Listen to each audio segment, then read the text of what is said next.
속전속결 날림 인사, 제19 챙기기 보훈 인사, 윤석열 대통령의 검찰 인사를 강력히 규탄합니다. 윤석열 대통령이 국무위원조차 제대로 구성되지 않은 상황에서 검찰 인사를 단행했습니다. 이번 검찰 인사는 두 가지 측면에서 하자 있는 인사입니다. 첫째, 이번 인사는 법이 정한 인사 절차를 스스로 무시한 속전속결식 날림 인사입니다.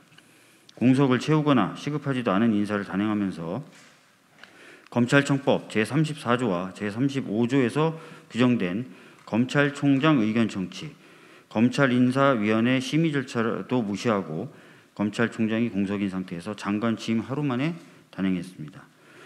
이는 윤석열 대통령이 검찰총장 당시 검찰 인사와 관련하여 검찰청법상 총장과의 협의 규정을 존중할 것을 주장했던 바와도 정면으로 배치되는 것입니다. 속전속결로 날림 인사를 단행한 것이 윤석열 대통령이 말하는 공정과 상식인지 의문입니다.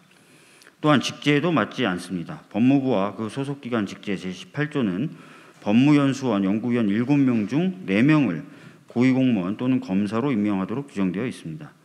그럼에도 자신들의 마음에 들지 않는 검사들을 연구위원으로 보내기 위해 4명을 연구위원으로 임명하고 추가로 2명을 전보 조치하면서 연구위원 근무 유지 혹은 법무연수원 연구위원 근무라고 해서 실제 직제보다 2명을 초과하여 연구위원을 임명한 것으로 보입니다. 그렇기 때문에 법적으로 취지에 맞지 않거나 규정에 맞지 않은 속전속결식 날림 인사라는 것입니다. 둘째, 이번 인사는 철저하게 개인적 친분에 기초한 무원칙 인사입니다. 검사 인사 규정 제2조는 검찰 인사는 복무 평정 등 근무 성적, 업무 능력, 리더십 및 청렴성에 따라 공정하게 임명해야 한다고 명시하고 있습니다.